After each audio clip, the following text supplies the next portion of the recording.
Hello from Bug Eye Guys, and this this is just funny. There's no other way to look at this. This is a beautiful car, freshly disassembled. One of the things that we have to address is there was a brake. This was a brake union, lives here normally. If you remember, there's the 4 pipes come in, the brake light switch. It had been leaking and trashed this paint. So we will remove that and repaint this. And the wiring, of course, we're basically just going through everything to make sure that's exactly accurate.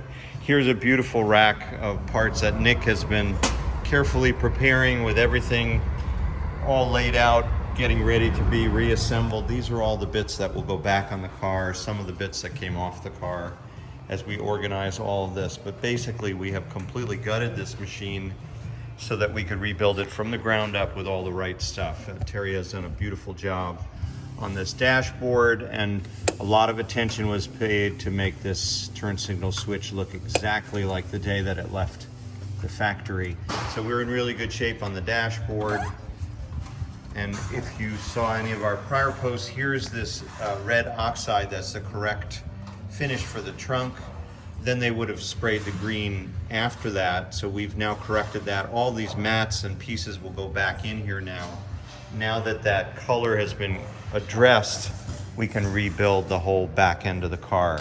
So that is the latest from Bug Eye number 1. This is